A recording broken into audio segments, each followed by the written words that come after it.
followed D&D history for long, you're probably familiar with this. Caverns of Thracia by Janelle Jacquays and Judges Guild 1979. This is the dungeon adventure module that has become the test by which all dungeon design is measured today. We're glad that you're joining us for this adventure. Like, subscribe, and share. They have been waiting for over 1,000 years. The things that lurk beneath the waters, skulk in the darkness, and lie hungrily in the dank crypts have been patient. All around them, men and monsters bicker for the above ground. None have been bold enough to traverse the dark cavern's depths, afraid, or perhaps wise enough, to leave the forgotten vaults and hidden passages alone. And still they wait undisturbed. For you, an adventurer, are willing to brave those depths. So, welcome back to Lioness. It is the 31st of Marta of Erok, and it is freezing cold outside. And for the listeners at home, for people watching YouTube, I don't usually address people watching on YouTube, but a lot has actually happened off screen, right, guys? So I think, does someone want to recap basically what has happened off screen up to when you would have been released, or do you want me to do that? It's a lot of, I'll do it. It's fine. So basically, well, actually help me out here. Colin, Jasir, what happened last time? Just what happened last time? That's significant, I think. A recap of that would be, let's see. So we went back to the ruined temple. It's sort of underground. We had an encounter with the troll there and managed to get it on our side. We took out the giant prince with that troll. And then we encountered the mirror again, which ended up having a bad effect on a character named Caspar, who was charmed by some kind of powerful and apparently evil entity to steal a book of fairy tales from Jasir. We then continued down to the next level, cleared out the flooded chamber, and were able to continue on to a gate of some sort, which seems to be able to take us to this black sword. And that's kind of where we decided to turn around and head back into town. As we headed back into town, Caspar made his move and was able to steal the book, so he's taken off somewhere. And then the townspeople took exception to our spelunking and have healed us for a period and then kicked us out and exiled us from their area. So there's this mirror down there, right? It didn't seem to have, I mean, it had, like you may say, like a psychological or emotional effect. It didn't seem to have like some kind of real tangible effect on the two or three of you that looked into it.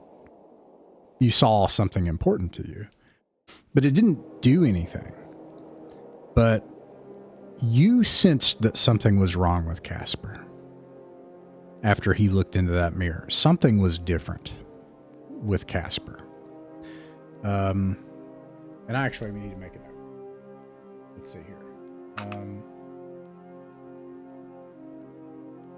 Can I roll dice in here? No, I cannot. Let me roll dice. I have to roll a die for this.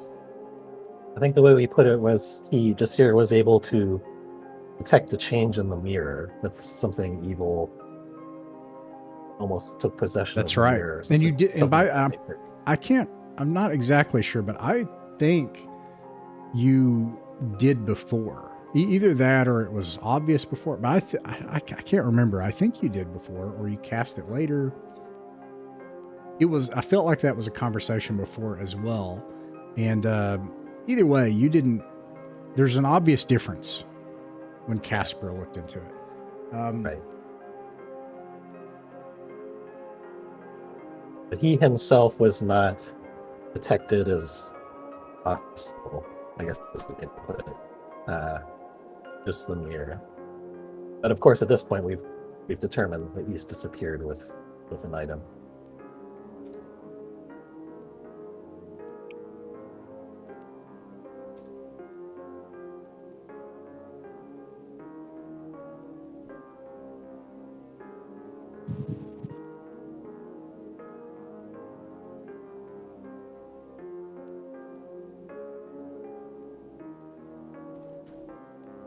And I just need to make one more roll.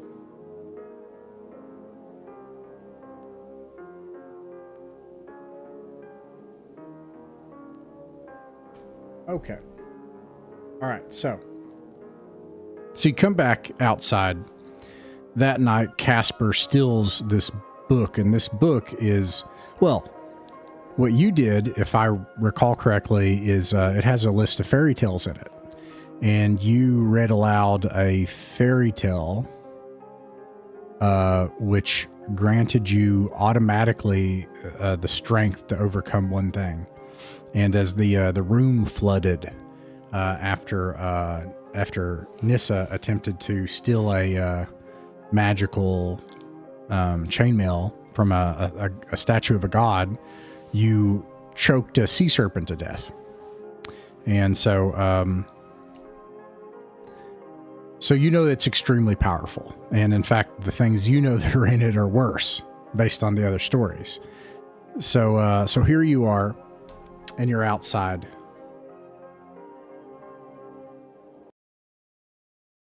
In the wilderness. You have been cast out. You've been given your items, and you have been taken to the edge of town.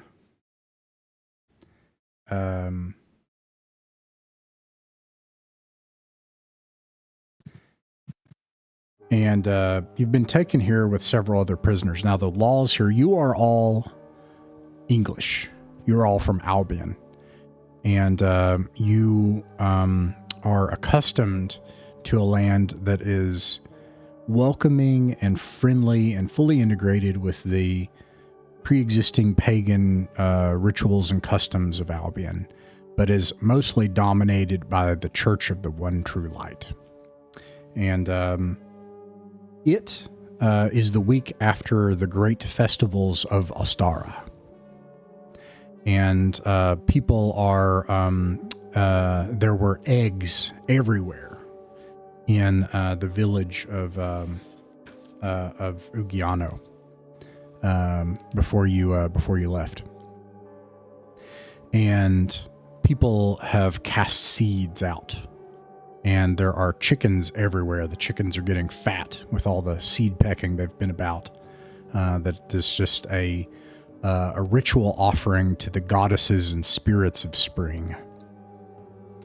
These are alien gods and alien customs that you do not know.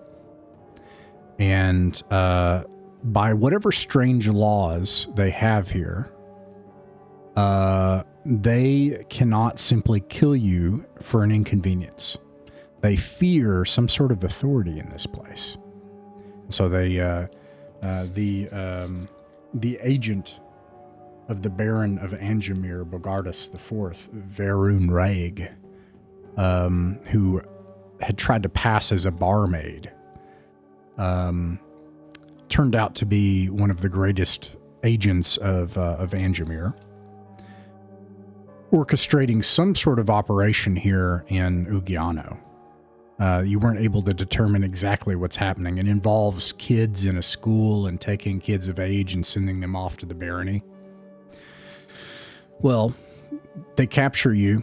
They question you. What do you tell them while you're imprisoned? Wymond.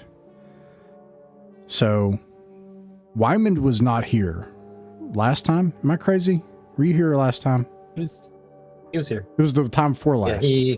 It was time. It was the time before last. Yeah, okay. I wasn't here. Okay, so you're here last time. Okay, well then, all right. So,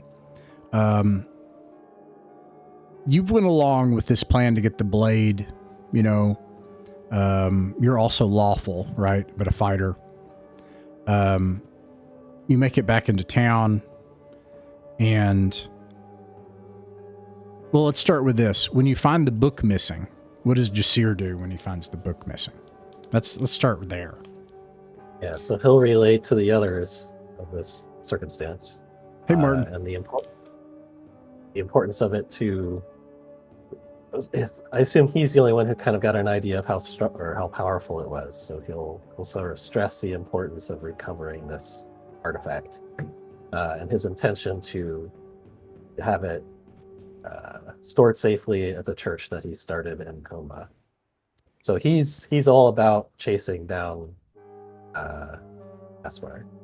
Okay. That's completely where his mind is now, and even though he's the one with this yesh about the black sword, he's not thinking about that right now. Yeah, even though time is running out, because this is the very month we enter the next month. I had it written down somewhere. Anyways, I'll look it up later. Yeah. Well, it's not long after that, in the night perhaps, that guards come into the kick in your rooms. And I think I mentioned this, that one of the incidences that they roughly, Sparrow got a, if she's not spooky enough, this witchy woman named Sparrow gets a giant birdcage-like object and then puts it in her room and then has this giant pulsing eyeball thing. And one of the guards forcefully tries to open it, and like a wicked evil pet, it screeches and turns around on the guard and blasts them with this ion beam that like shoots them across the room and then shears their upper half off. This might warrant in many places an Albion death if they're confused or scared by your sorcery. But here they capture you and they take you to the military camp and they put you in a barracks. Wymond, while you're there, what do you tell them? You know about the Black Blade, you know about the temple, you know about Thracia and the dark sorcerer there, the dark patriarch. Do you tell them the truth? Do you tell them anything? Or do you tell them nothing? Tell them the truth. You tell them the truth about everything. Let me make a note of that. That's very important.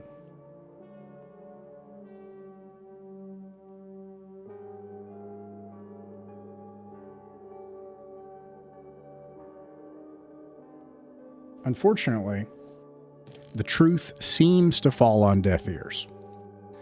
And they don't kill you though. They gather your things. They give them back to you. They march you out at spear and bow point into the wilderness outside of 𝕬𝖚𝖋𝖍𝖗𝖗 at night with another 10 persona non grata, 10 people. And they leave you there in the darkness.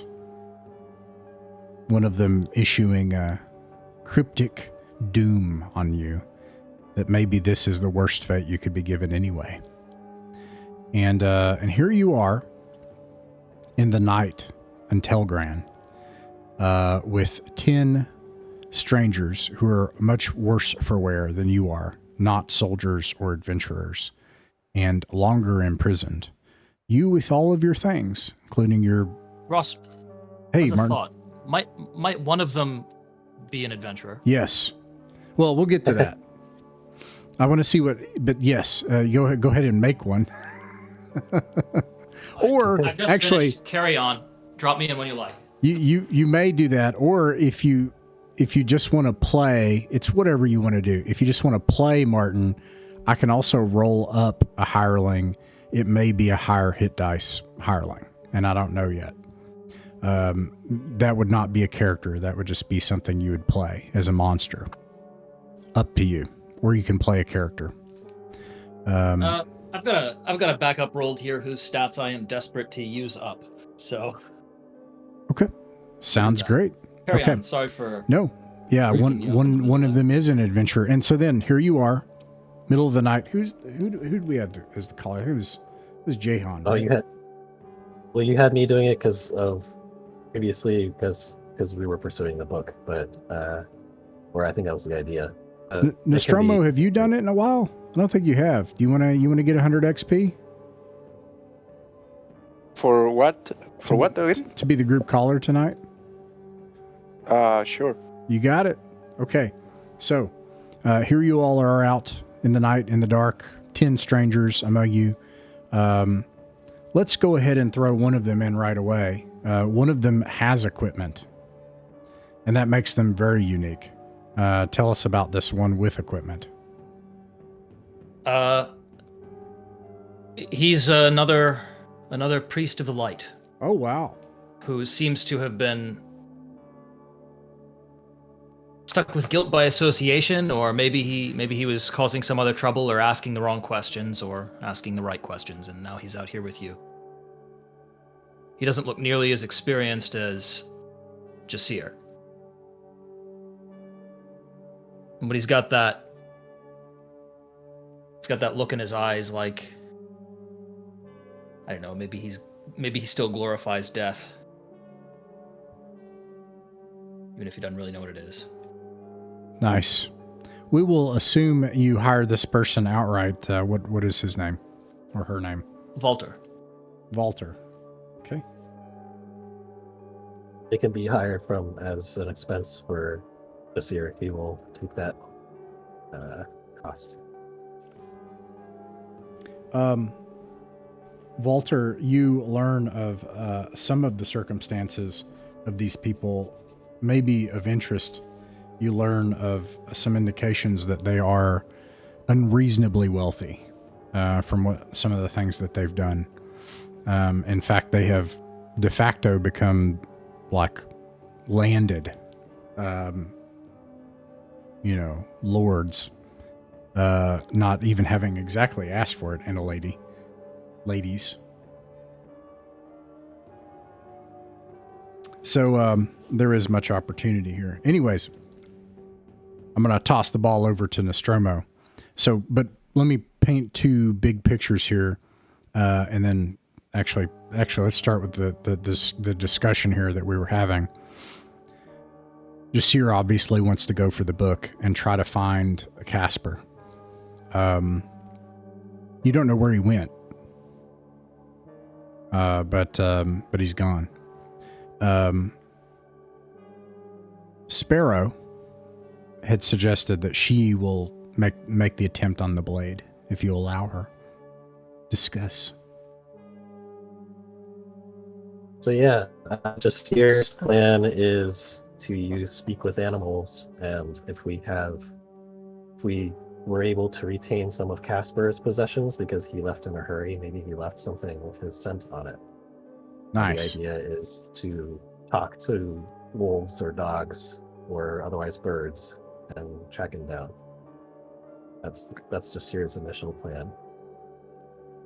Okay. All right. Sparrow will say her initial plan is to, with the group's permission and the water being normal, split off and go for the blade, and if successful in retrieving it, bring it back to Cornma. Yeah, Jasir will be, what's your intention with this blade? Because I am not intending to hand this over to whoever wanted us to give it to him.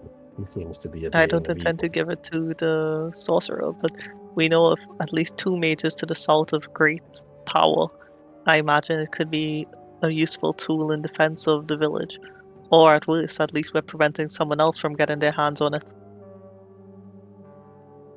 Jasir is willing to go along with this plan, although he'll keep a careful eye on the results. Okay. Does that sound okay, Nostromo, for you? That sounds like you guys trying to do the manhunt. So we have a bit of a Fellowship of the Ring situation here. We're splitting off. Okay.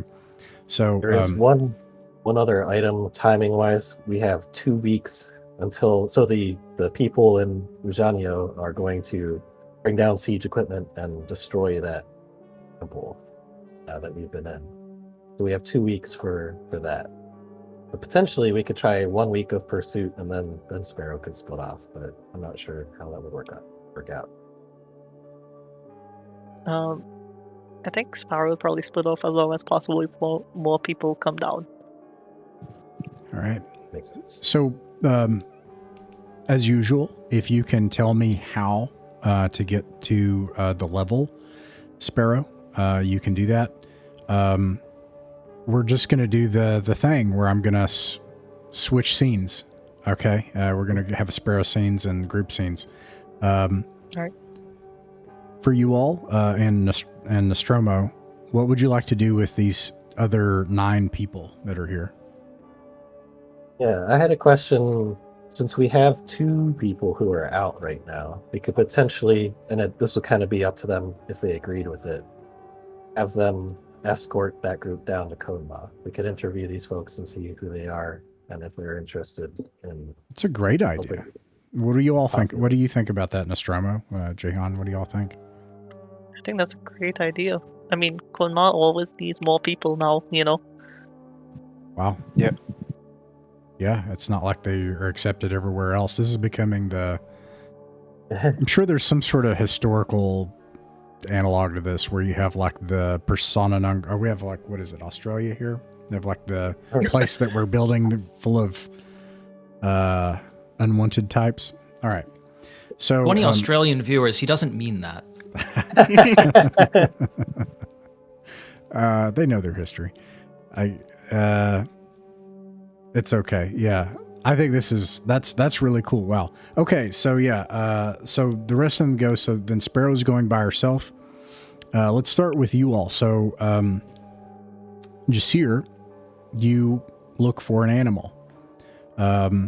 You're able to find something that can smell, and track, and it informs you what is most obvious, which is that of the objects you have of your former companion, that they went north on the road 3 days ago when you were first imprisoned.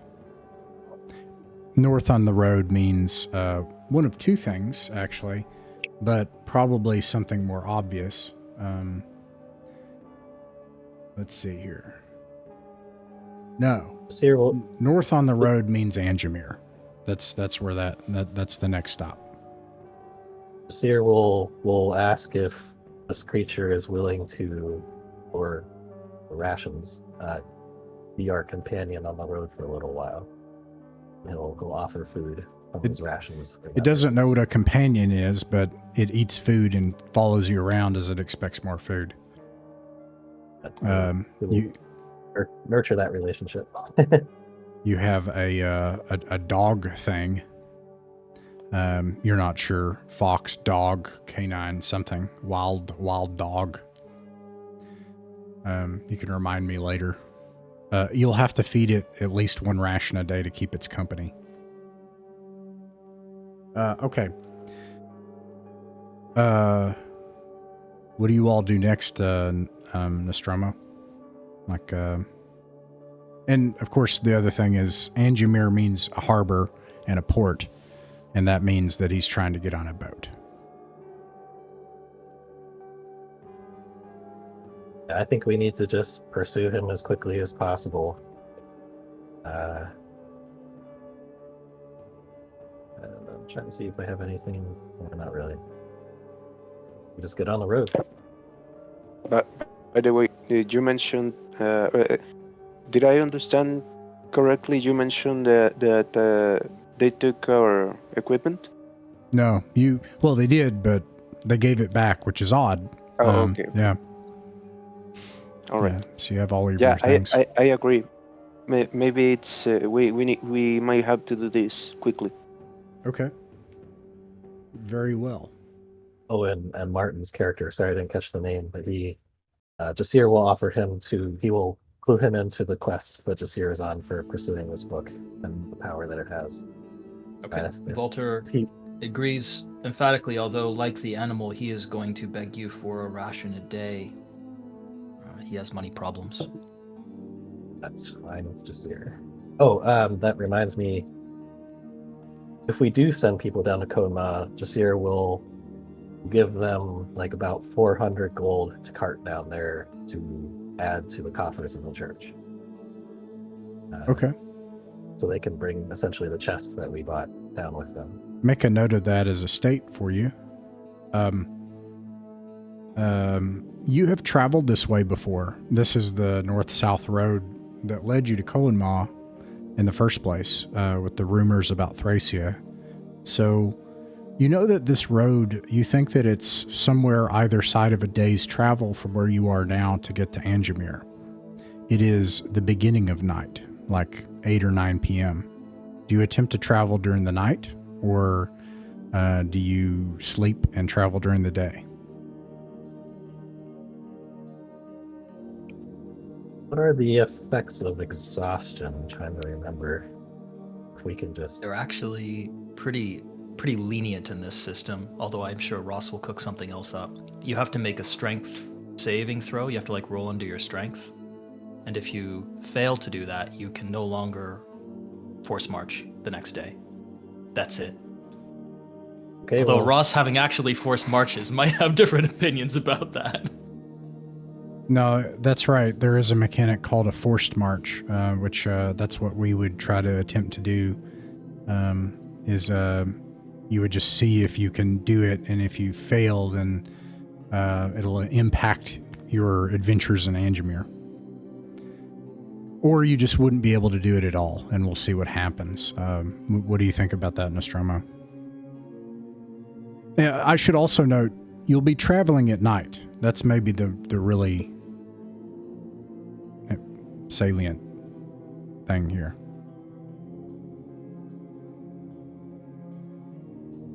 so we have myself, we have just the three of us, I think.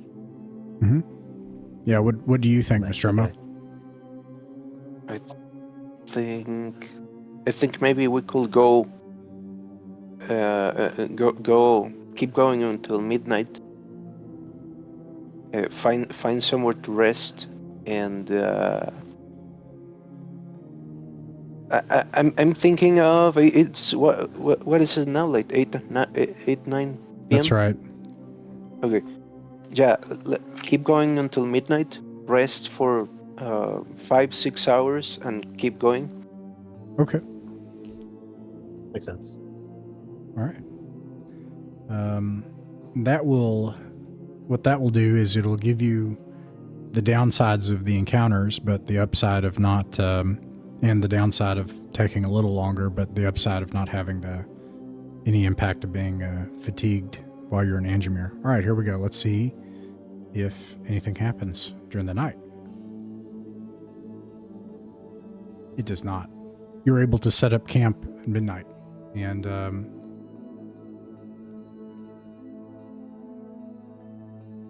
the night passes peacefully. In fact, as spring comes, you can feel the moisture in the air, in the wind. You can sense that there are warmth is coming. Where did my weather chart go? Did I close it? Okay, give me a second. This is too important. Here it is.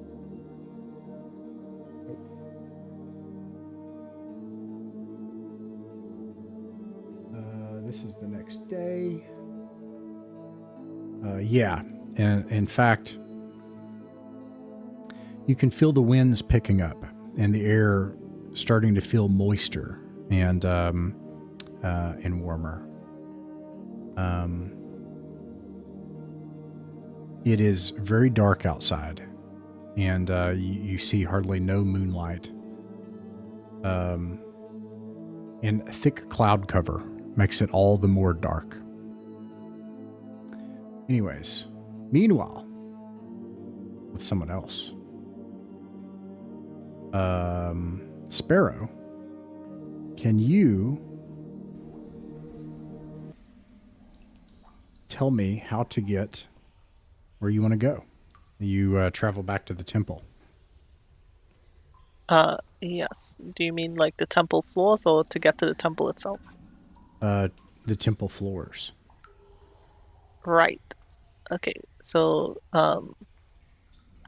across the bridge through the wooden doors, from the room with all the statues, the north left door, which leads to the staircase to the second floor. From the second floor, from the octagonal room, straight through the hallway to the room with the mill in it, then directly east, where there's a trapdoor downwards into the room that was previously flooded but is no longer.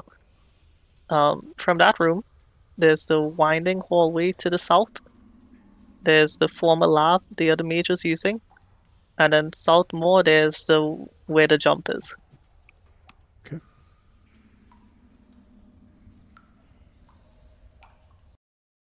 And one last thing I would like to resolve before I go down was I would send the mage that I had charmed, I would send him south with the other people heading southwards. To answer your question that you asked, yes, if you perish, they will not be charmed. Right. Yeah, so I'll take away, like, any weapon, anything he has, like, you know, his spell book, anything of the sort. So presumably he can't have memorized any spells for now. You can tell he hates this, and he says, "A test. I deserve this, Lord. I deserve this."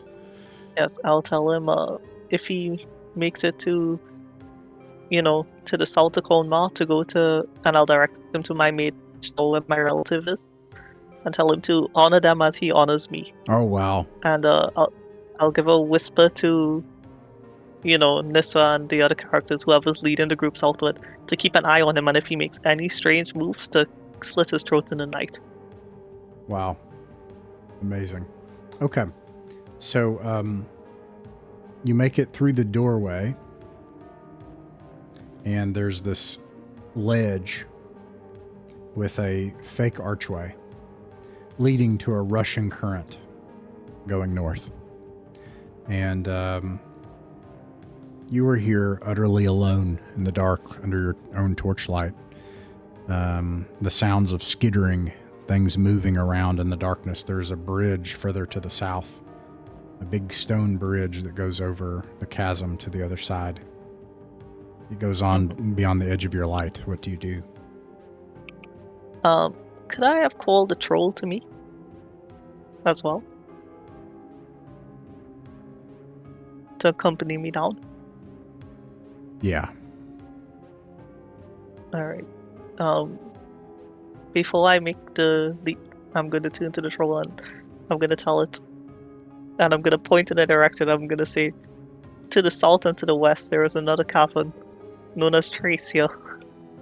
If you make your way there, there are many feasts for you, and perhaps we might meet each other again.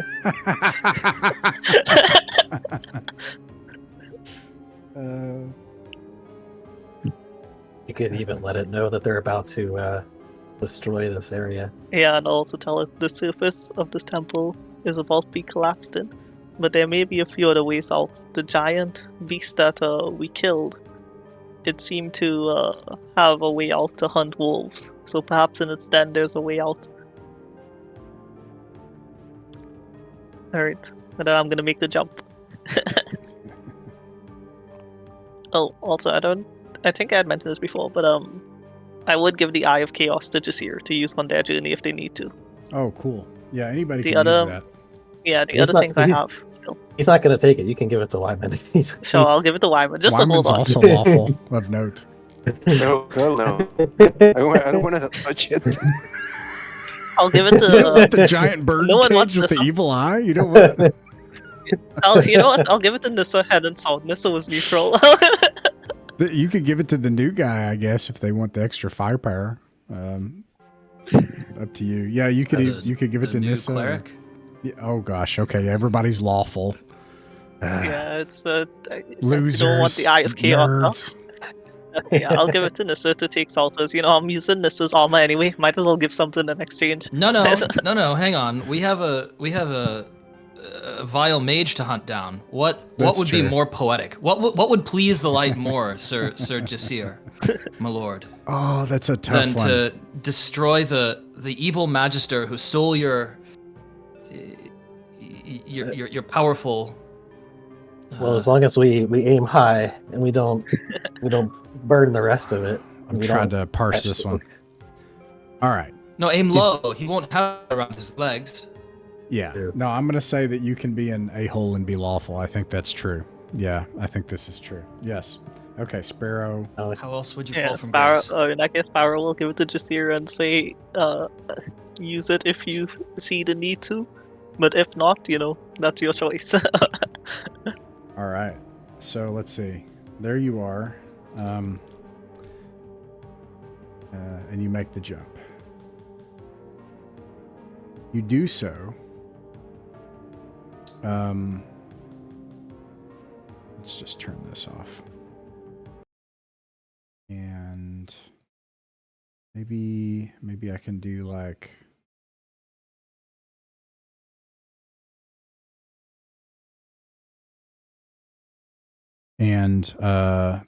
buffeting chaos, darkness. You cannot see, and you're carried. Your body tumbles and is buffeted and turns.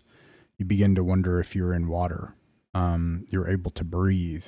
You feel the force on your body, and this feels like it goes on for an eternity until you go out into. You get the sense that as expansive as this Russian current is, you go into something that is much bigger and much more expansive. And the forces on your body stop. And you slowly sort of drift. You wonder if you're just going to die this way and if this was a mistake. That is to say, just die alone in the dark. Starvation maybe, or madness. And until finally, parts of your clothing have been torn off by the current. In particular, whatever simple footwear that Sparrow has, and you feel your feet sink into soft sand. And somewhere ahead, you see a faint, glowing, pale light. All right. As Sparrow stands, she'll kind of like shake a little bit of the water, and yeah, I'm gonna be casting detect magic on myself.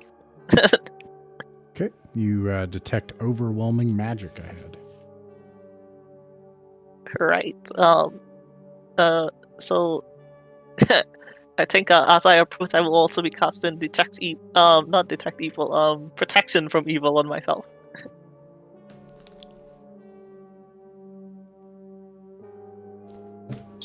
That's what I was waiting for. That's why I didn't go in last time. It's like, I don't have it.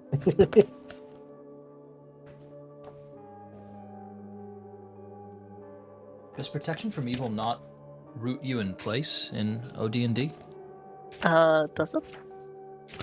If it does, Well, then I'll wait maybe- till I'm closer to use it. Well, It might- I'll check. you know, I'm D&D probably No, hallucinating. it's that from it's another too edition. important. I'm definitely looking it up right now because Because there's protection from evil 10-foot radius is a higher level spell, and I always thought that was the moving one. this is so Let's double check. important that I'm gonna read it. This is too important. Protection from Yeah. evil, magic user first level.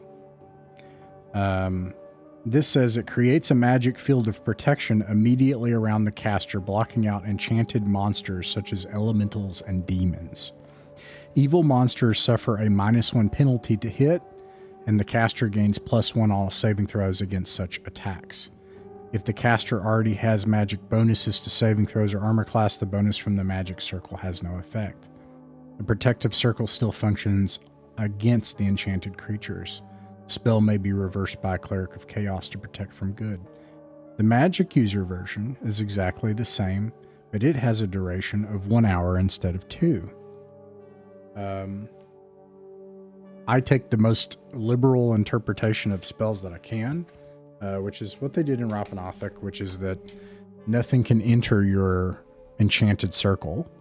It can attempt to hurt you, but it does so at these penalties. And it can attempt to cast magic, but at these penalties. So. All right. But the circle does not move me, correct? But you can move. I don't see anything that says, it just says that it puts it around you. I don't see anything that says you can't move. So, what's the point of 10-foot radius protection from evil, a 4th level spell then? Yeah, sure. Probably to cover allies as well. This is super confusing. I think. Okay, so this one is just on you. Interesting. Yeah, that is That's correct. a really unclear wording. And in fact, I think they actually use this one as well in Ropanauthic to huge effect. One of the characters has 10-foot radius, and they create a front line, and it's really bonkers. Like they're basically invincible. It saved our bacon from I don't know if it was a greater demon, but something like that, which was pursuing us. Okay. Amazing. Well, in that Okay. case, I will cast it on myself and move forward. Okay. All right. I have a question for you. What is your intelligence score? My intelligence score is 13. 13. Yes. Oh, wait. What's your wisdom score? Sorry. Not your intelligence score. My wisdom score is a 6. Okay. Okay. And I'm sorry, so you cast these 2 spells. What do you do next? I will, detecting the magic, and after warding myself against evil, I will start approaching this pale light and the source of the magic. It's very slow. It's obvious that you are underwater. I have something like that. No. And you have to kind of slowly plod your way barefoot across the sand and the jagged rocks slowly in the dark as the light grows brighter and larger. And as you get closer, you can hear burbling and vibrations. It's hard to make out what it is, although the effect of the armor is protecting you in other ways. It's obviously magical, so not only are you not drowning, but you're not being crushed, and your eardrums aren't being blown out, and you're not having pressure issues and dysbrism and all kinds of stuff.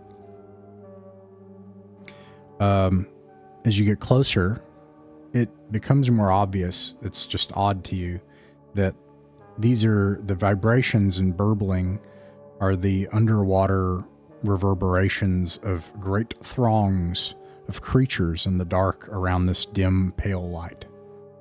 The light is so dim and it is so dark that you cannot make out what the creatures are. But there are throngs, multitudes of them around this. And eventually, if you keep approaching it, it does become clear that there is a blade in the seabed,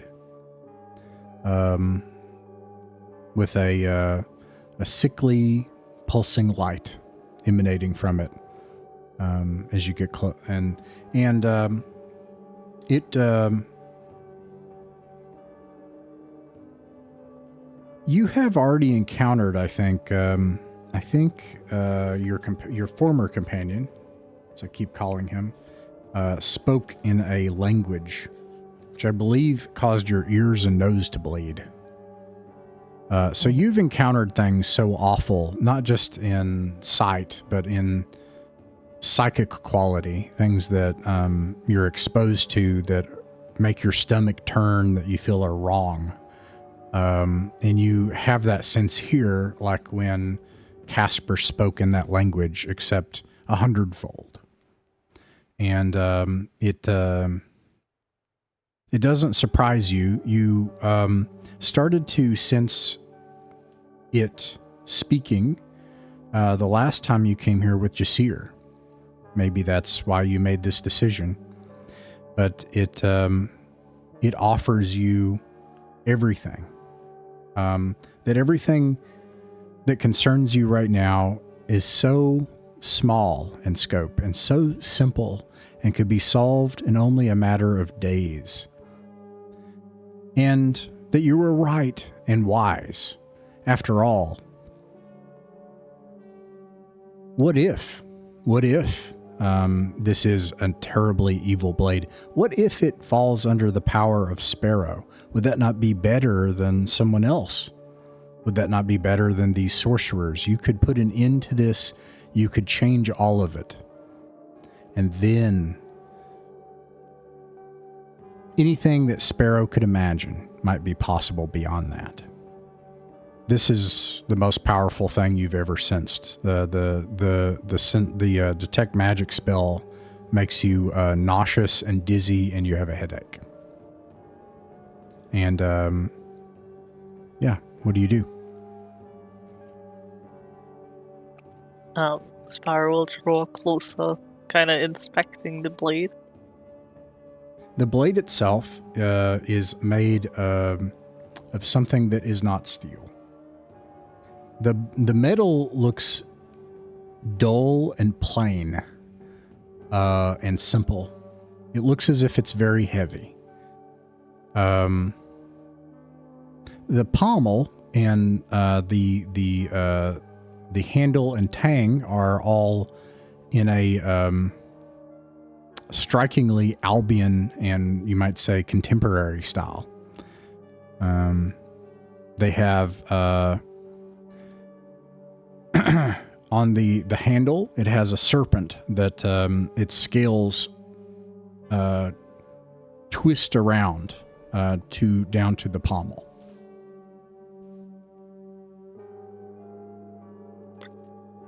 Alright. Sparrow will think to herself, well, it's too late to turn back now. And she's kind of gonna like wrap her hand so like no part of her flesh is exposed to touch it, and then pull at the blade hilt to pull it out. Okay. You have protection from evil. So this has a +1 to this saving throw. Make a save. Alright. And I assume it's a magical effect, right? Yes. Alright, where's this roll, please? So my saving throw is 13. I have a +2 from magical, because it's a magical effect, and a +1 because of the protection from evil, so a 14 beats it. Is it a 14 or is your saving throw 13? My saving throw is a 13. Yeah, I do not mean to be... Well, I think that would pass anyways then, right? It says they can't be added to other bonuses, but 13 passes anyways, right? It's Yeah. +2. All right. You grasp the blade and a flood of memory and thought and experience and pain sweeps through you, and you are never going to be Sparrow again, except in a few regards. You realize that you have maybe made a mistake. This thing is on the cusp of taking your psyche from you and using you for what it wants. In fact, it has slowly used people for its ultimate plans for many, many years. You now have the memories and experiences of flashes of what has happened. This thing has killed armies of people, primarily through its influence and effects. This blade is extremely powerful. You have its power, and you have what it can do. I will tell you that secretly. I will not tell that to everybody here. But I will tell you, you know that it's very unlikely that you will be able to resist this thing's power, and it will try it every day. You are very limited on time on how long you have this power to use. Now, if you have extreme power, without defining exactly what it is, and you realize that the next day you're going to make this save again. And this thing is trying to take over your mind. What would you do? What level of power are we talking about? I will tell you what the blade can do. All right. This is... Because I have an idea. Okay. This is a 18 intelligence blade. It can summon a Balrog once for a user. Oh no. Cool. And it is a +4 blade. Okay. I have a list of people whose memories might be flooding into Sparrow's mind. And would the Balrog serve me, I presume? Yes. As long as you are in control and not the blade. And of course, if you're not in control, then the blade will control you and the Balrog. So, I mean, I guess you won't be worrying about it then, but... this thing is also intelligent and tries to act like it's your friend, although it's clear to you that you have limited time before you would either need to remove curse, I think, or you need to destroy the blade somehow, or you're going to make this save every day. Right. In anyways, because it's intelligent, it will tell you you've been blown to the north coast, off the coast of Angemere. Oh, so I'm close to Angemere right now, right? Yep, you're right off the harbor. You could Okay, walk on the seabed and go right up on the shore if you wanted to. Can you remind me, there was a mage in Angemere that we were given a reference to, right? Yes. Okay. Well, if I have 1 day of time, I would like to get myself up on that seabed and try to get to see that mage. Okay. With that, I'm going to switch the scene. Meanwhile, in the wilds of Telgran.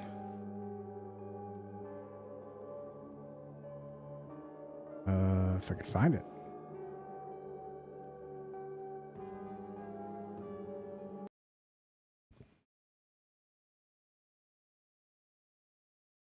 The sun rises.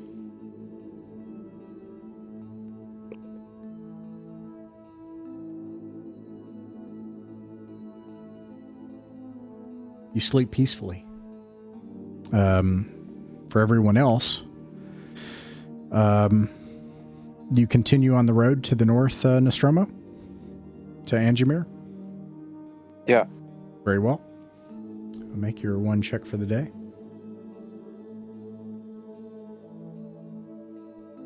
It is an uneventful journey. So I'll describe what it looks like as you enter the city of Angemere. Yeah. Let me mention real quick. For speaking with this animal, I will offer, if it feels like it's comfortable coming into the city, there will be many treats for it there. Otherwise, it's welcome to just leave if it wants to. I'm going to do a morale check for it, because I could really equally see either thing happening. Yeah.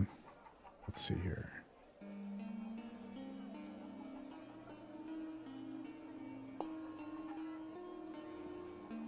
It is terrified. It actually just bolts away. After you give it some food, it just sort of is cagey and it bolts off with its food, terrified. Just here, we'll pray it's for its well-being and continue on. Nice. Well, your companion has brought you here so far. How fitting that this is that you gained the blessings of Bridget just recently, who you would know as a cleric of the light, and but also that this is the season of Astara, which is observed, in Albion as well. So, but also, the wilds of the road are kind of left behind you sort of abruptly. You can see what was a grand, imposing, massive metropolitan city like Constantinople or London, and then more Constantinople, in that there are these great domed structures.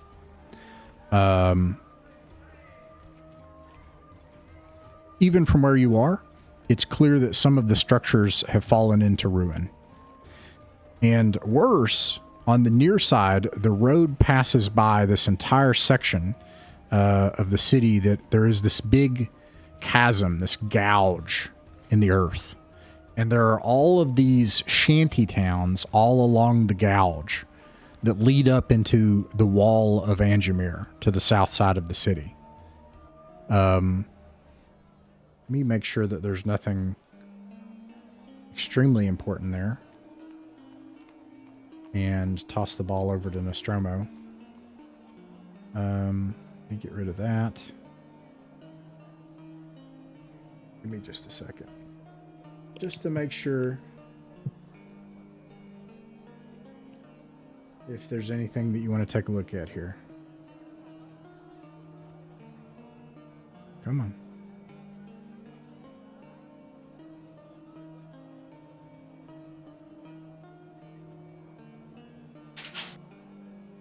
This huge gouge in the earth. First of all, I think this is worth noting. The people in the shantytown are obviously not human, and they grumble in something other than Woldish. They are all 5 feet or shorter, usually, like I should say 4 feet or shorter tall, like between 3 and 4 feet tall, wide, stocky,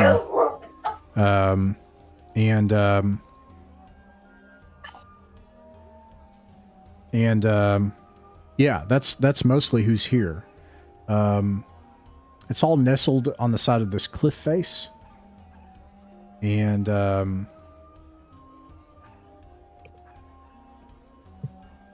there you see a granary market, a soot house with a big mound next to it, a tent with all sorts of strange smokes and scents arising from it, and it looks like there's a temple, like symbols of these short people that they've made out of a domed tent, and then they have some greenhouses that they've tried to erect. And let me roll your first district encounter. And then Nostromo, is there anything that you want to do here? You have the gate of the city proper as well, further to the north.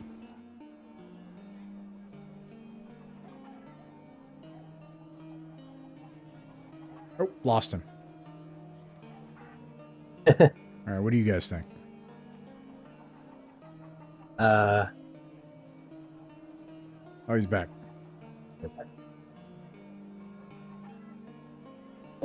Oh, Hey, yeah, we could hear you. hey, it was cutting off real bad. Oh, crap. I think Still I missed some of it. too. Sorry, say that again. I think I missed some of it. Okay. So I was saying, it's obvious you're approaching this massive city. It's got walls. Before you get there, there's this huge canyon or chasm, like a big gouge in the earth. And there's a shanty town that's built up around it. The people in the shanty town all consist of people that are not speaking Woldish common. They're speaking some other language. And they're all Obviously not human, right? obviously not human. They're all 4 feet or less and super stocky. Do they have beards? Yeah. Right. I think these are dwarves, probably. Yeah. Where would you all like to go from here?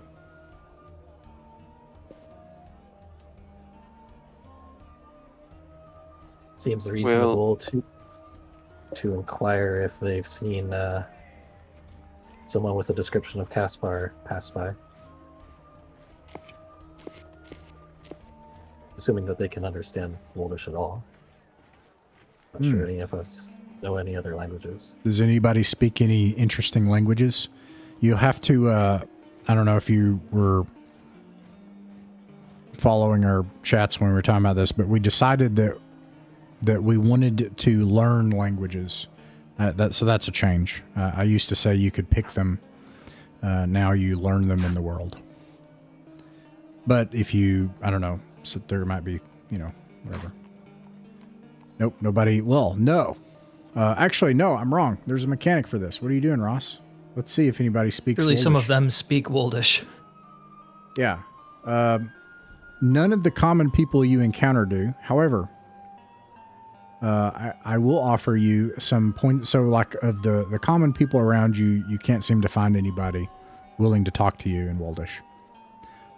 If you want to explore the area, there is a granary market, a soot house. There is a temple, or not a temple.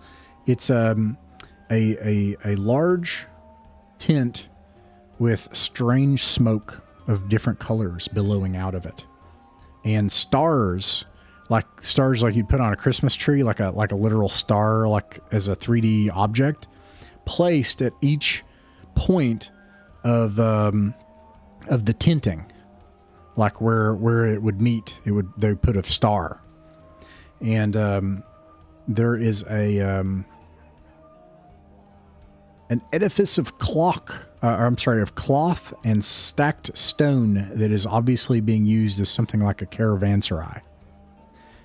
And there is a domed, what are those things? What are those, like teepees, but they're circular in shape? Is it a wigwam?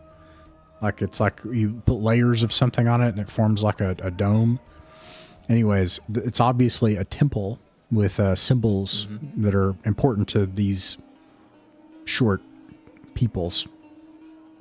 And there are greenhouses.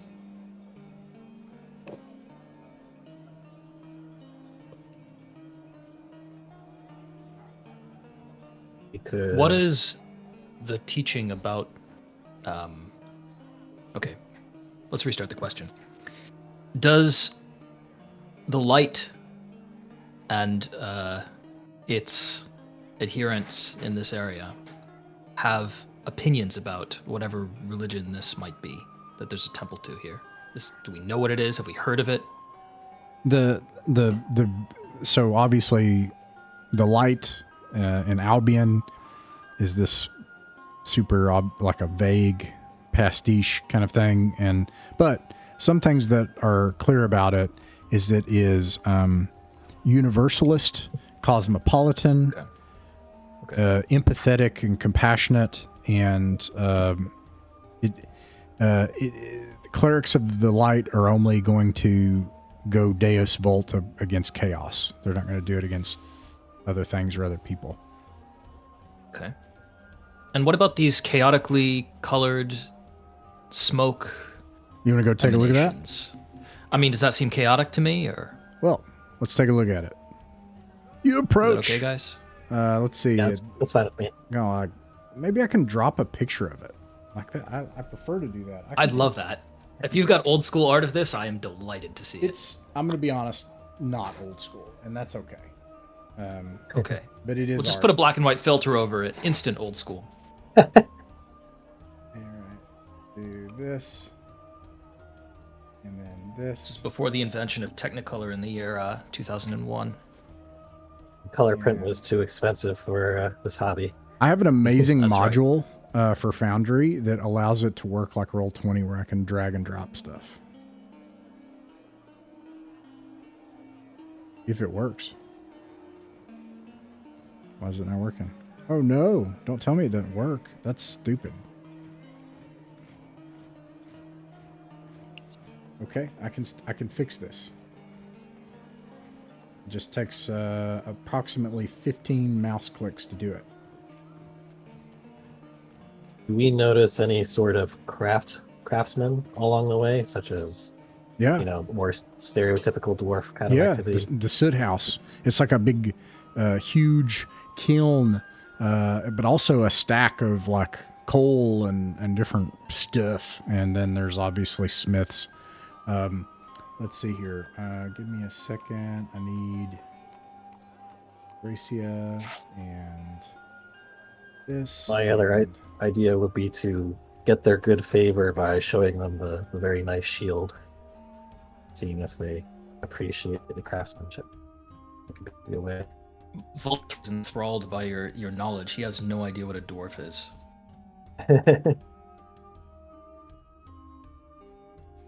I leave that up to you all.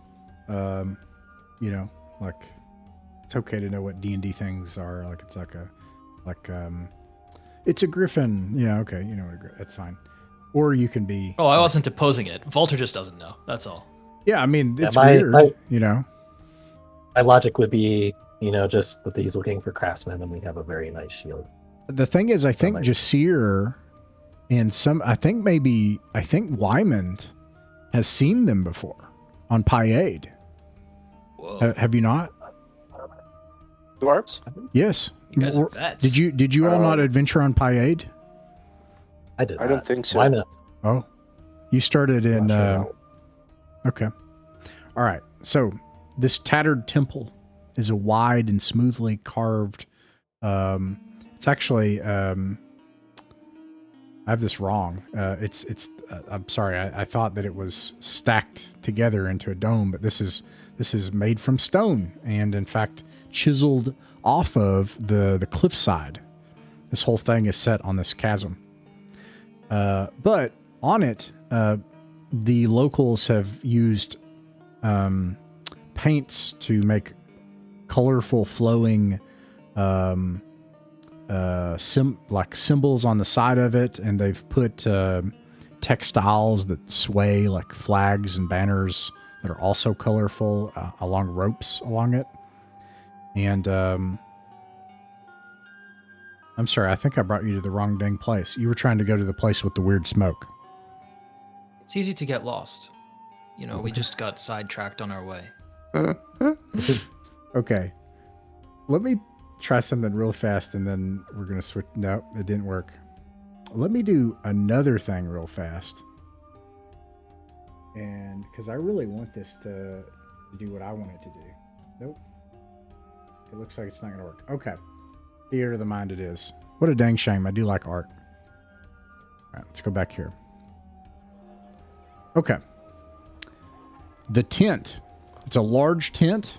It's got the stars on the parts that hold it up, and it's also colorful. There's lights, sounds of revelry from inside, and there are partitions as well that you can see from the entrance. It's obvious this is a place that's like a flop house where you can go and sleep, rest if you want. Portions of the inside of the tent are left open to the sky. There are all sorts of smoking options here, and all sorts of drink, merriment, cooking fires, multiple ones, burning low, and it smells spicy and delicious. If you like spicy food. If you don't like, I guess actually you are Woldish, maybe you'd hate it. I don't know. Leave that to you as well. It's full of these short people. What do you want to do? Is there anyone who's apparently like a keeper of like an innkeeper or tavern keep or something like that, who's running the establishment? If there is, then just here we'll see. He'll walk up as if ordering and see. Do you happen to understand me? It's good to hear.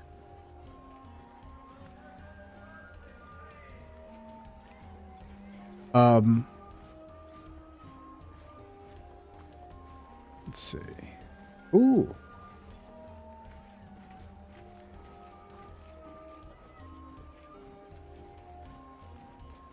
All right. Yeah. You find someone that clearly looks like a proprietor. There are 3 distinct features about this short humanoid person. First of all, his face is covered in, it's just like a big lightning scar with 2 jagged bolts, almost like his skull was cracked apart and then pieced back together, and it rakes all the way down the left side of his face. But his left eye is actually, despite the scar, left very open, almost like the skin is peeled back, and the right side is low, and he smokes something. He's kind of portly, and he has a missing leg. So he has a peg leg. You can see that one of his ears has been sheared off by something or burned. So the lobe is gone, and he has what do you call it? Underbite, where the bottom sticks out where he's holding the thing he's smoking. He says, "You're not from the Sheer, Anjamir. What are you doing here?" "I'm sorry, excuse me. Can I get you something to eat?"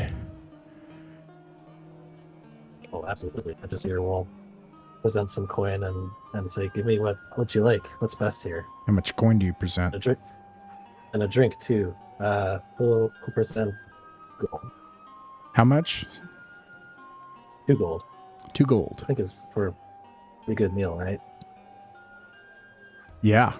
No, 2 gold is like, I don't know, like 2 months' pay for someone that's pretty well off. So he looks at it, and he looks at you, and he says, Yeah, I'll get you something to eat. And I can get you more than that. I know somebody that can help you if you got any more of those. He takes it, shaking hand, big pudgy, gnarled, shaking hand, and he scrapes whatever you give him down into an apron. We happen to be in need of some assistance tracking someone, so if you know particularly good at that. Yeah, and I'm sorry, guys. I think my signal is crappy too. Maybe it's the weather. I don't know. But I think I heard. Sometimes it's okay, and sometimes it's a little garbled. Sorry about that. If it gets bad, let me know. So I heard you say, though, that you're looking to find someone. He says, "Tell me more. Give me an hour." So just here. And 5 gold. Sorry. He looks at you with a desperate look.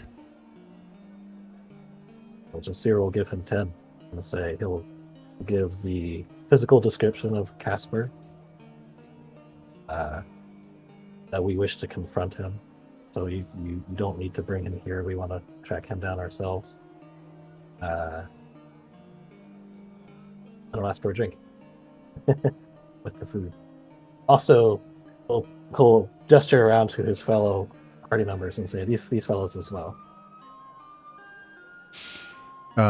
He says something in a harsh, guttural language you don't understand, and gathers around a bunch of people and talks to him, and then gesticulates wildly. And a huge spread of extremely spicy, rich food, rich in protein, meat, is lamb and other things, is set before you, steaming hot, covered in exotic spices. Does anybody? Well, yeah, actually, yeah, that happens, and then about an hour passes. This person comes over. He says, "I'm Karlsbach, by the way. And this is my inn in the Sheer." Sorry, it's breaking up a lot for me. Oh no! Really? Oh no. Let me. I'll re-enter. Yeah, sorry. and then I'll try it too. All right. What about you guys? How do I sound to you guys? Sounds You good were right now. fine up until the last sentence. All right, let me try it too. I'll be right back.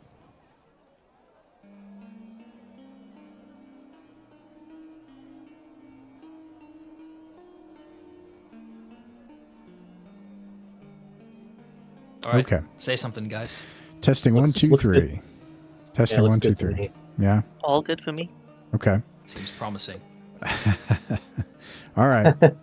Yeah. All right. So he says, I'm Carlsbad, by the way, and this is my inn. Most people just call it the Star Tent. That aren't from around here and don't speak our language. And my lads went and looked, and the person you described passed through here just yesterday. Excellent. Do you happen to have any information of where they've ended up or what they're doing? Oh, no. Testing 1, 2, 3. I'm going to try one more time and go back again. You. Okay. All right. And back again. Welcome.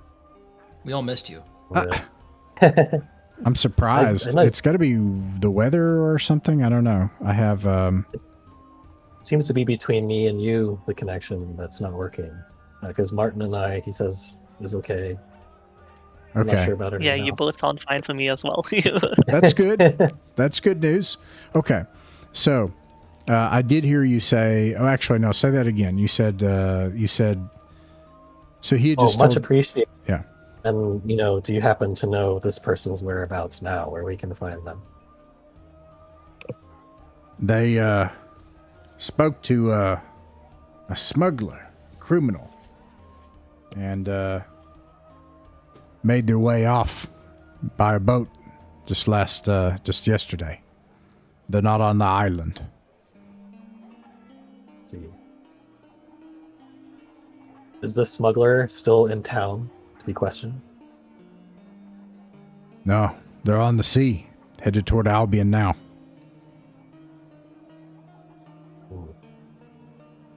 You happen to know about Albion?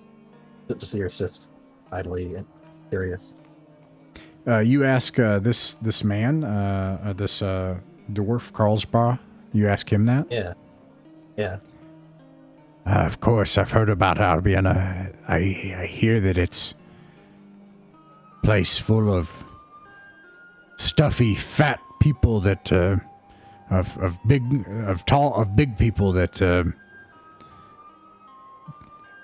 don't work and plunder the shores of other people like us and take all of their things and drag it back there. Castles they don't know how to build anymore. They haven't the courage to man.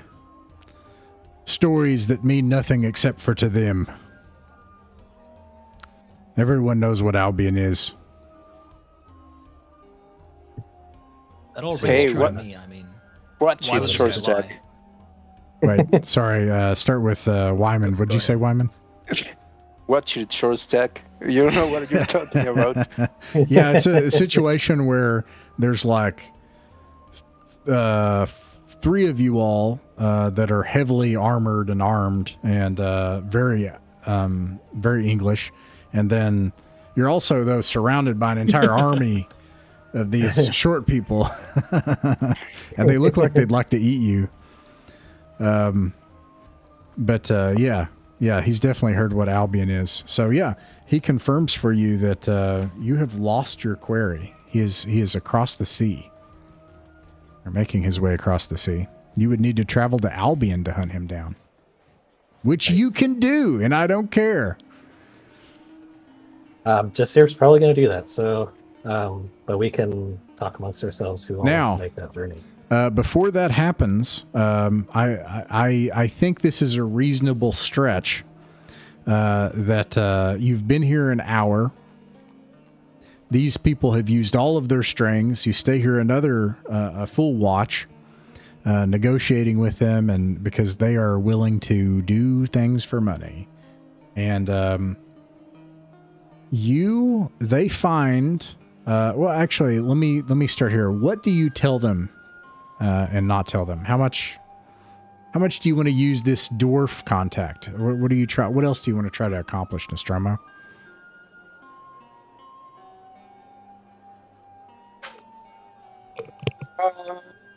Possibly arrange passage towards Albion.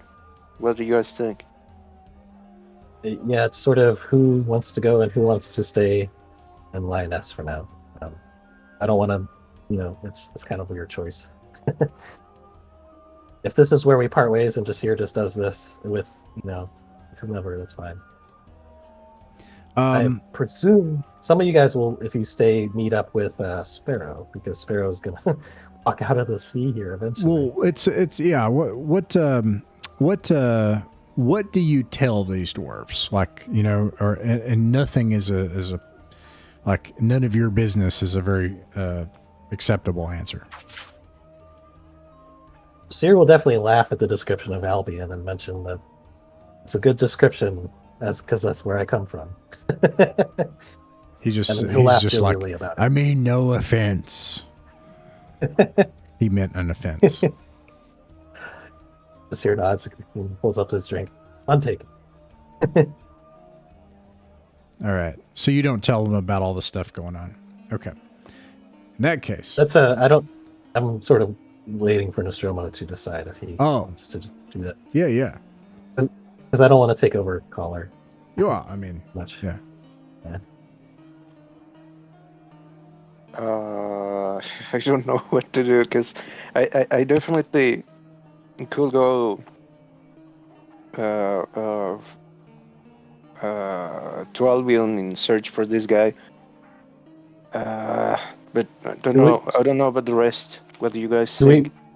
Do we want to tell them we've established a kind of thing with Konma? And in a sense, they could, I don't know what their relationship with the Baron here is, but they could be a trade contact in essence. That's interesting. That is true. Let me write that down. Jasir would be happy to mention that, but he will look askance to everyone else before mentioning it.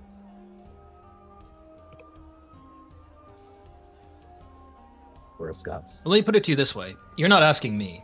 This character is his first session, and you're his hookup for food. He's going to follow whoever offers him food wherever they go. And I don't know anything about Lyonesse. He looks to Nostromo if he's okay with that. And you guys, we own an inn up here, don't we? Or tavern. Or Nostromo does. Yeah, Nostromo, don't you own a tavern here? Yeah, is it already constructed? Well, not exact. Well, actually, I think you purchased it used, and you were gonna redo it. Right? Oh, that's right. It was called something else before. Yeah, can you tell me the name of it? And if you tell me the name of it, I can look it up. If you want to go into the city as well, but while you do that, I'm going to switch scene. Over to Sparrow, who walks tattered robes, barefoot, with I assume some kind of wet sack, like a double sacked thing for your spell book. Out of the water, like some kind of sea monster covered in kelp. Your eyes bloodshot. Obviously, your face pale, and over your shoulder a dark blade emanating a horrible energy. The people gathering fish nets on the shore look at you in horror and scream and flee from you. You see a dazzling coastal city with massive domes towering up stories above you. And you're cold. What do you do? Yeah, I'm gonna immediately try to just wipe my face, get the seaweed off. A pair, still scraggly and definitely not the best looking time of her life, but at least not horrific enough that people mistake as a monster and flee. Okay, so you dart off to the side somewhere and try to get your bearings. Okay, You will Yeah. look, I assume you try to hide the blade, maybe with some fishnet or something that you find. Yeah, You don't let's have a say lot I of wrap it in options. some fishnet. Yeah. Maybe the ones that they just leave there, they scream and flee, and you take the fishnet and you use it to try to hide the blade. You look like the worst, like the person that, like, you look so bad off. You don't look like you have traveled the bottom of the ocean and taken one of the most powerful evil artifacts in the world. You look like you're very desperate. And you have this big bobbing mass on your back of stuff with covered in fishnet and tattered rags, and you make it into the streets barefoot. All right. And I guess I Oh. should actually look at the map and see where you are. And Yeah. let's see, you make it on the shores, which is the quay. So I have some fairly good news. You are on the opposite side of the cliff that they're on. Interesting. Yeah, so you see the same things they saw, but on the opposite side of the cliff. And there are these drawbridges that go, you know, to both sides, but you see everything that I mentioned to them. Okay. Can I have a reminder? What was the name of the noble that survived? Out of the two nobles we escorted? Yeah.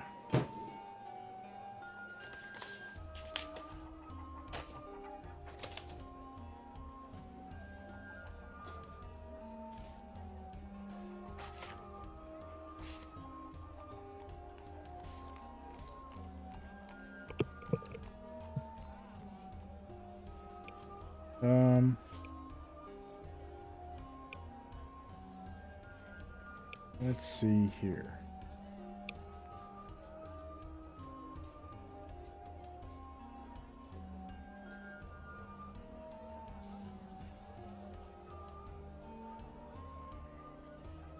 Almost got it.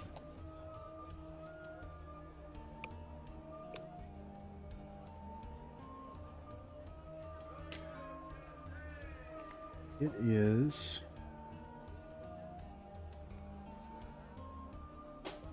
that is Gunderhalfen,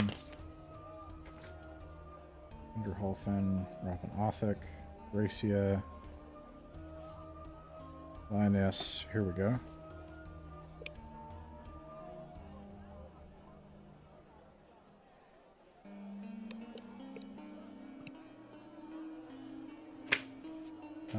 Marta Verak.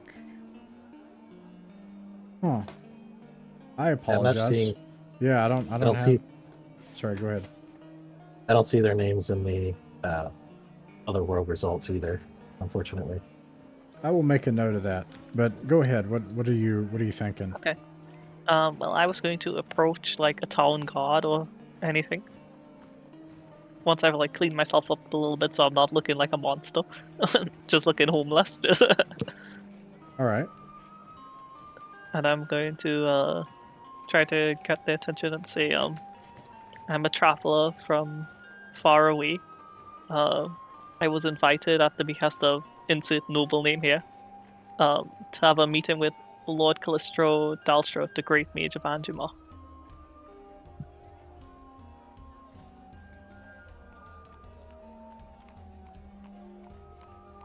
They laugh at you.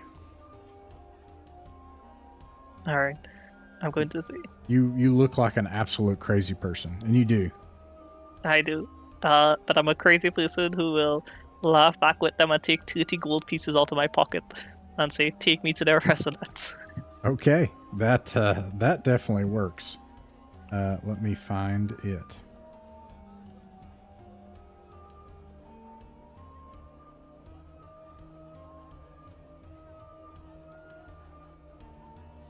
Trying to find the waif. Let me actually just go to the beginning.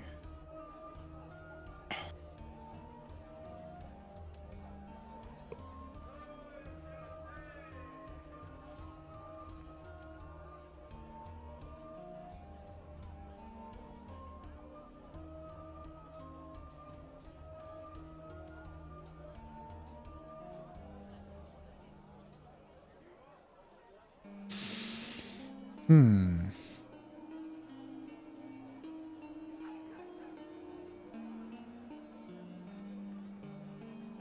me find What's him. the name of your character again, Martin? Walter. Walter. Okay.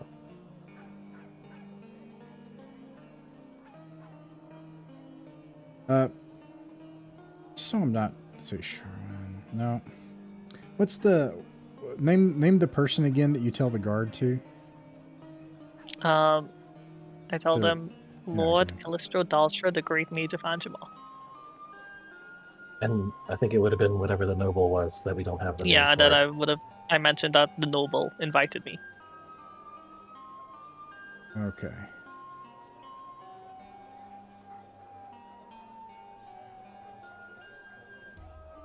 Mage's Guild. So,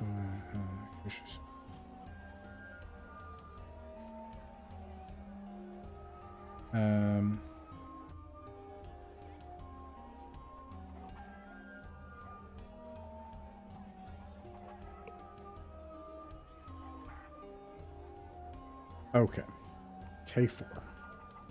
This is a large map, so I have to figure out where you are and where they're taking you. K4. That is on the...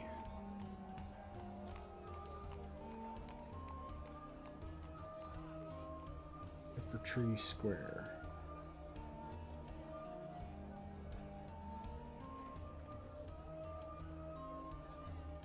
Castleway. On the edge of the city.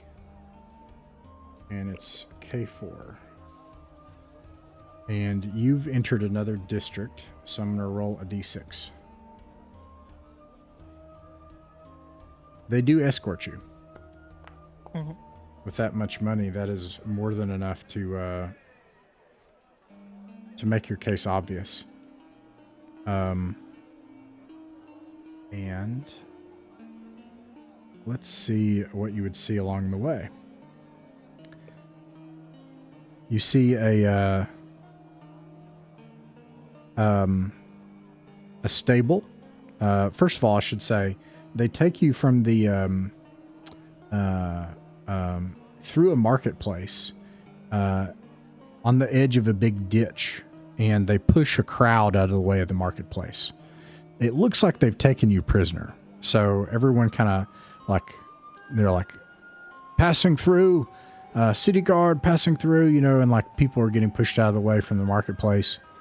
And you're brought to the east, to the gate of the city.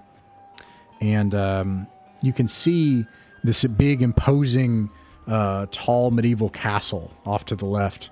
And you're passing through kind of like the moat and the bridge, and going through the portcullis. And you pass into a road, onto a side road, and you turn south onto a street, and this is a cobbled street, I think where in Albion, that is to say 824 AD England, is Sparrow from? Like, is she a city person, or is she a wild person from like a frontier place? Definitely from the frontier. Okay, then it's easy to say she has never seen anything like this in her life. This looks like Gondor or something out of Arthurian myth.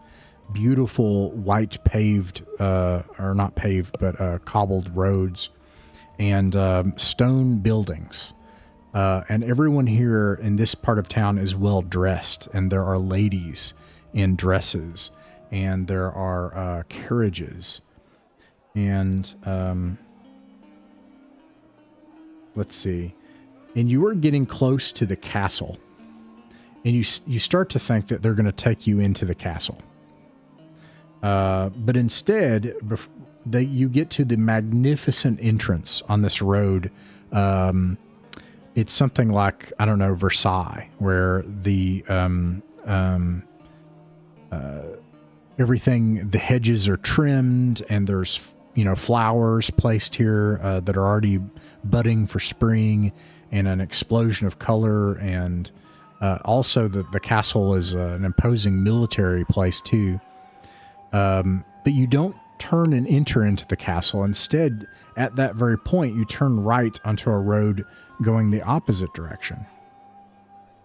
And on this road, there are some guilds people and some artisans, and including an armorer.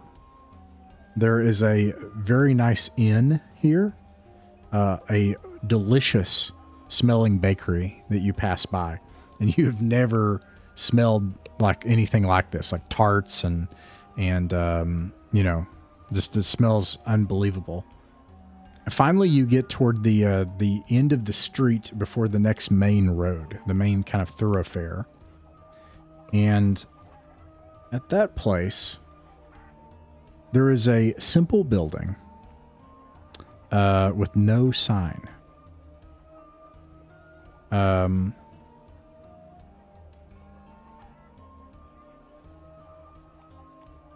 they stop here and they say, if you're here to see who you claim you are, then they won't throw you back out into the street. And they nod toward this unmarked building. All right. I'll give a nod to them and say, thank you for your assistance, and I will head forward towards the entrance. Okay. Let's see. Do you open the door or do you knock? It's just it's a plain wooden door, and a fairly simple plain wooden building of 2 stories. Sparrow will knock. All right.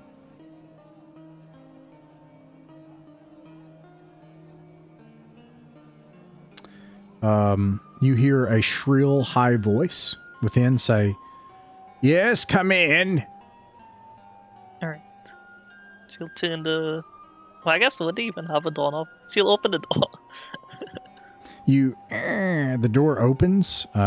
It's unassuming there as well, except when you open, there's this, this is actually a pretty good reference here. This picture right here, this kind of like wooden 2-story kind of house or building kind of thing.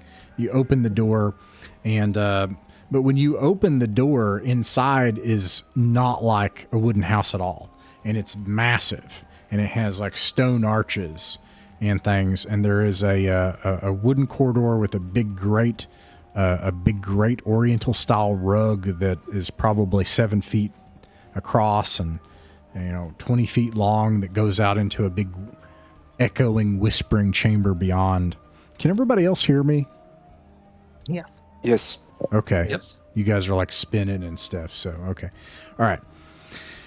And there is there are potted plants here, and it's actually really well kept. On the inside, there is a place where you can put your accoutrements, and there is a desk to the side with someone with stacks of books and papers. And this person is tall and lean, and he looks at you and he says, "I am sorry, but we don't do any more alms. I'm afraid that Ostara has already passed. No alms, please. To the gods, I'll reach please." over my back and take the blade and show it and say, I think the Lord would like to see this.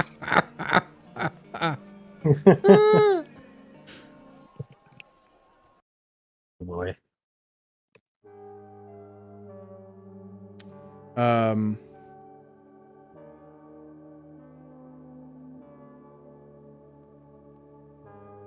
What's it gonna do? It will try. Oh, come now. It will try. It will tell you that this is a terrible idea. No one in there is going to understand. You are a fool. You are giving the blade to others. They will use me for evil. You know that I seek power. You know increasingly what I am. But your plan to shield me from others is failing right now. If you pass this blade, I will take one of their souls, and they will be far worse than you. That's what they the blade tries to tell you. Sparrow holds onto it, not giving it to anyone. To like, she's not handing it over so they get possessed. But if she can kind of telepathically connect it, she will rotate it. As long as you rage against me, there is no way I can keep you as you are.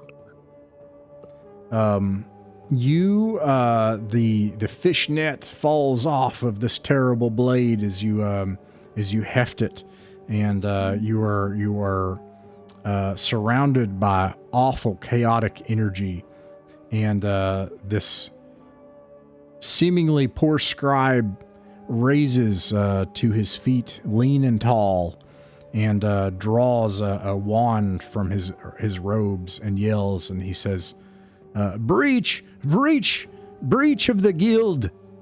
And you hear rushing as people. Alright, then I'll shout, call Lord Callistro. I'm a guest from, and I'll list the noble's name. I need his help. You shall not make it to Callistro. We will defend Callistro and the guildmaster and our ways. The towers here have not fully fallen in their power yet, sorcerer of chaos. And he thinks you're, and you present in every way as like this awful enemy of chaos right now. So, let's see. All right. Oh, never mind. A gleaming metal medallion glimmers along his neck. And a lot of guards begin to show up, and people in robes and things, and then he says, "Wait!" And then he looks, he like leans and looks into your eyes, and he says, "Oh, you poor girl, you poor lady, you've made an awful mistake." That I think we can agree with, and so I need the Lord's help. He has a medallion of ESP. He can read your thoughts. Let's see here. Honestly, he definitely sees that Sparrow's thoughts are matching with her words. What do we do when a guild of some of the most powerful magic users in the world are confronted with the most powerful blade in the world? Let's see. Are any of them smarter than the blade? That's a great question. Didn't you say it at 18 int? Right. I'm kind of a. I think it depends. I'm kind of a horrible magic items maximalist, though, so my advice might not be good. No. So the good news is that yes, some of them are as smart as the blade, or thereabouts. Holy cow!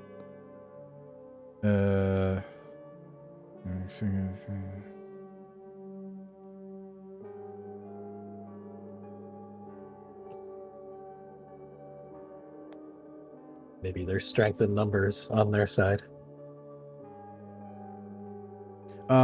With all of them gathered here, you hear a booming voice. Do not touch the blade, anyone. This one is cursed, and she seeks Callistro the Great of the Brotherhood of Dalshra. And suddenly, everyone in the room freezes, like and can't move. Except for Sparrow. They can look, but like everything stops. And you look out the window, and on the windowsill, a bird has just like tried to take off, and then just like stops in mid-flight, like during takeoff. And then all of a sudden,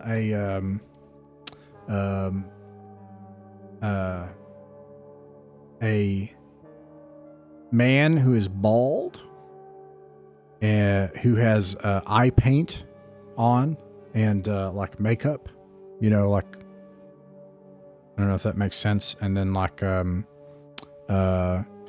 appears, like just appears in front of you while everyone is frozen, and says, "You did make a mistake, young madam. But you did not in seeking 𝕬𝖃𝖃 the Great. These are fools of the guild. You would have doomed us all to have handed this to them.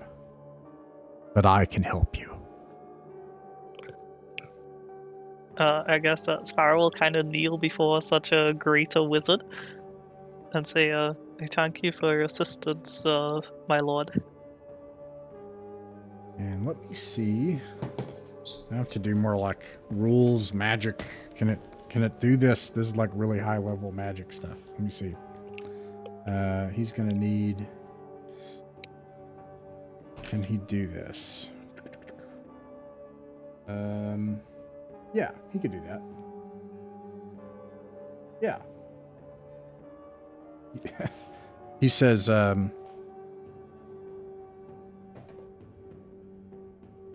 will release you from the blade, and then tell me everything.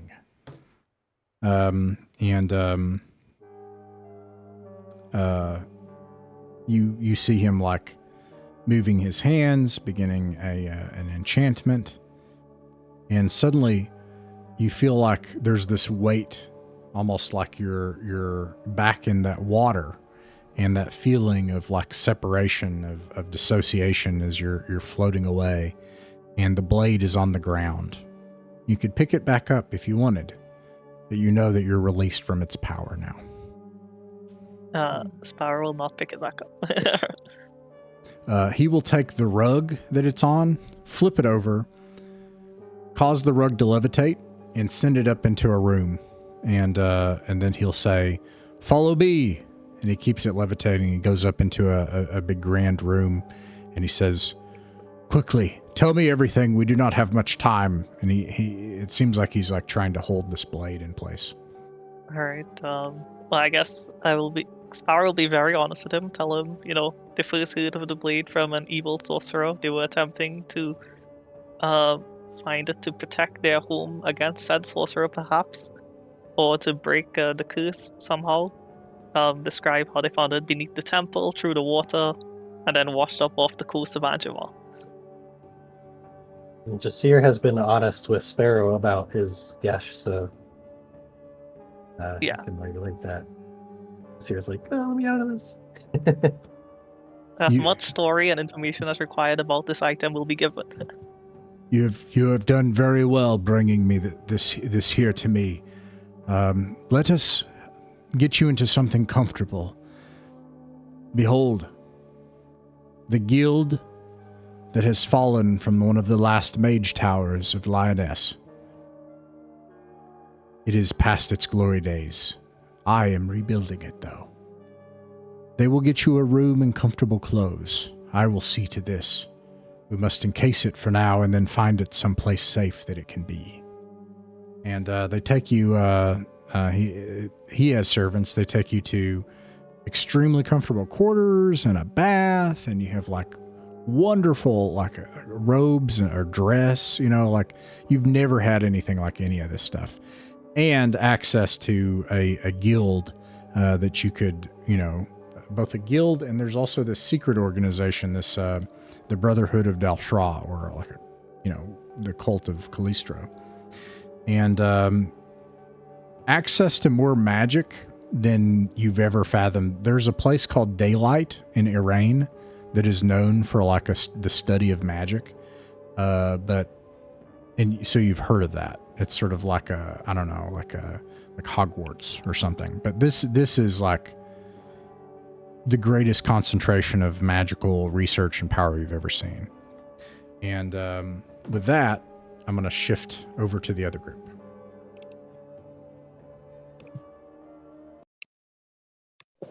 Meanwhile, everyone else. Let's see. Where were we? You were making plans to leave for Albion. Now, let's skip forward one day. Okay? Let's just say you're talking about it. Are we going to Albion? Who's going to Albion? This is an important quest. You could get... You had mentioned you could talk to Father Bloombad, right? Do you know who Father Bloombad is, though? Just here? Yeah, I don't know. I mean, I haven't really decided what sect or area he's from originally in Albion. Oh, in that case, no, you wouldn't know who he is. But I mean, you could ask around here and see if somebody could help you with this curse. So there's that, like there's other avenues. Meanwhile, yeah, there's this perilous text that is off in the wild that has left your grasp. And entering into the sheer is a lady with hair well made, fragrant, and in a beautiful gown. This is Sparrow as you have never seen her. Do we recognize her, or are we just like, who's that? I will say that you recognize her after a time. So, yeah. So you are reunited. Just here, we'll stand up and be like, it will not be beyond Sparrow to find out where you all are. That's why. So we'll just skip to that. Things went well, I guess. Just here will be shocked. As far as it seems all paths crossed quicker than I imagined, and things did go well to some extent. I found the blade. I was almost consumed by it, but I held off long enough to drag myself ashore and make it to the Mages Guild here. What did they do with it? Just will ask, and we'll fill in the detail. But for now, if you recall, the nobles we had helped, they had mentioned introducing us to the great mage, 𝕬𝖚𝖋𝖍𝖵𝖗. Well, I met him, and for now, he has sealed it away. do you trust this person with our other issue with this book? Do they seem trustworthy? I think it could not hurt to mention it to them. It is an item of great power. I imagine they would be interested in it being taken to the waves. But it seems that their focus, for the most part, is on rebuilding the Mages Guild of 𝕬𝖚𝖋𝖍𝖵𝖗. See. Well, maybe it would be good for the rest of us to meet this person if we can.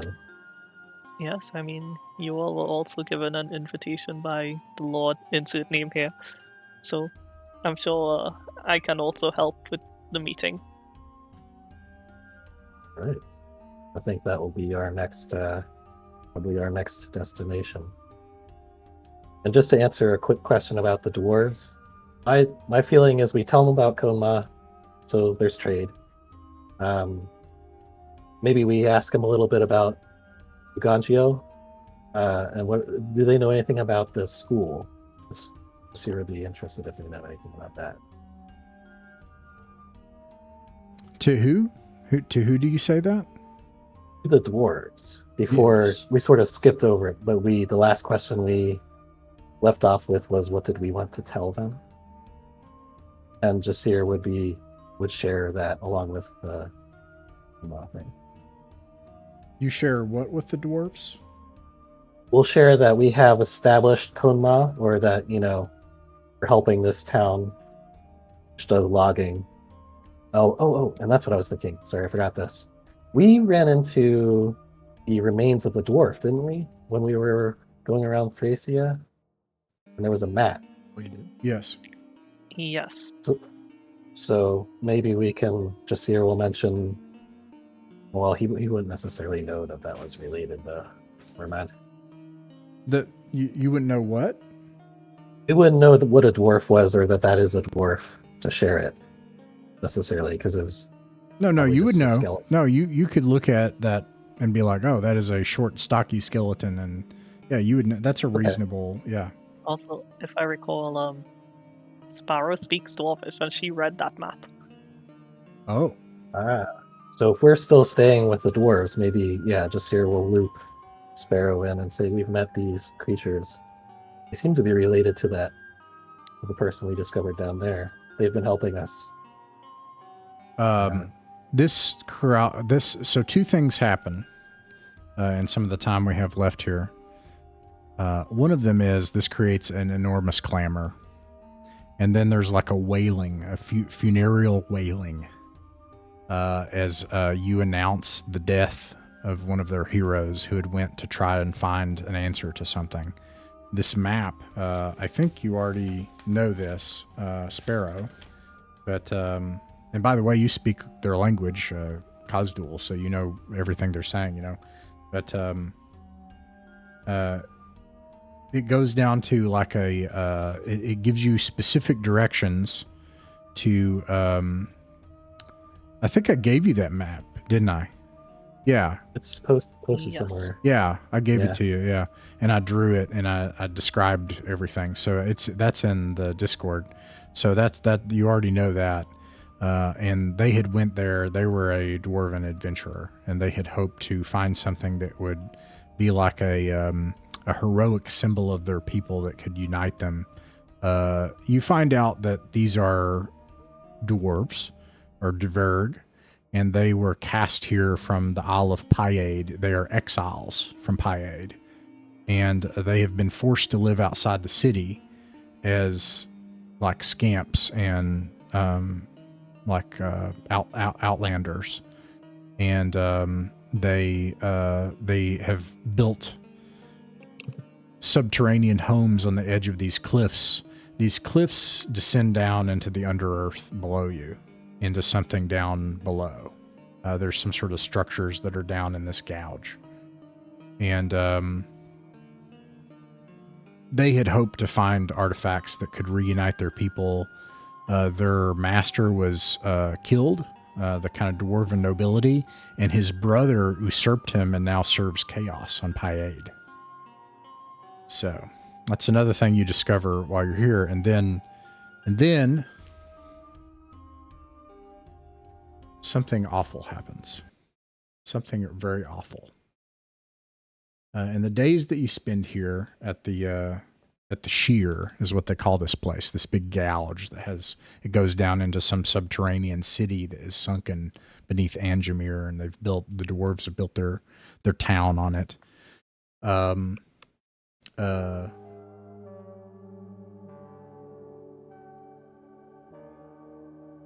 Horrible weather suddenly happens. There are howling winds and massive cracks of thunder that are lateral and streak across the sky. You think that you have angered whatever gods of this place. The clouds twirl in strange patterns overhead. And then finally you see it happen once again. As you're making your plans to go to Albion, possibly. You haven't decided yet, but you're considering that. Time stops again. And all of the merriment, one dwarf that is making merry and about to flip off of one of the stools nearby is frozen in time. Everybody can see this happen. They will all remember this too. Except for Sparrow, who in her beautiful gown or dress or whatever you've decided on, is free to move and act. And you see entering the tent is Callistro, a booming voice surrounded by the pale gray pulsing energy of the blade. And in his hand is a blade, and he wafts towards you, Sparrow, and nods and smiles, and he says, in a booming, echoing voice, it says, "Thank you for finally bringing me to this final place, my destination." And he lays the blade on the table.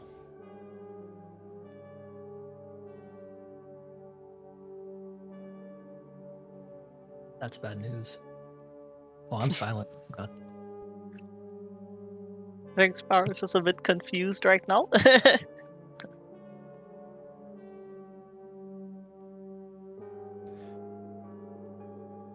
Where do you intend to go?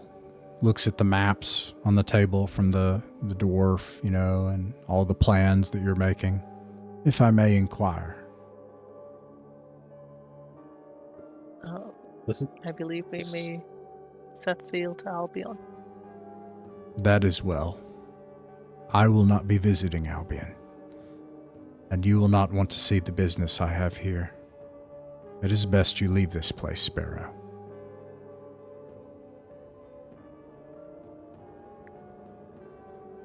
Alright. Before I leave, I wanted to offer you one boon. I promised you that when we first met. I still offer it now. If you'll take it. Name it. Okay. I will say to him, whatever you choose to do not bring harm to the town of 𝕬𝖚𝖋𝖍𝖔𝖈𝖐𝖊𝖗 to the south.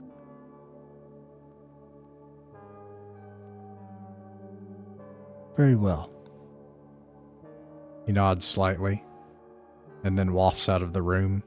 And then everyone crashes down. They all look at each other like, they don't seem to have seen this person, but they know that they were frozen, and they could look around, and they could sense things, but they were frozen, and then they were unfrozen. And Wait, did he leave the blade on the table? and the blade is on the table. It's obvious to you that it has no magic qualities. Alright. And that ends our adventure for the night. Mythic Mountains RPG is a private online play club that focuses on folk RPGs. Folk RPGs are the games that belong to all of us. They're what actually happens at a table between friends. It's their voice that has the authority on what is fun and what works for them. Weekly, we upload our games to allow others to sit in with us. The channel isn't monetized. We don't own the artwork, music, software, or games shown in these actual plays, and you can find links to their authors in the description. Like, subscribe, and share if you wish, or don't. Just like games in person, you're welcome to pull up a chair, sit in, and watch some of our games. No performances, no fancy equipment, just regular people playing folk pencil and paper role-playing games and having a good time. We hope these games will prove a source of enjoyment to anyone just wanting to listen in, anyone looking for examples of how actual groups run and play folk RPGs, and most importantly, if you haven't found your group yet, you're welcome here at ours.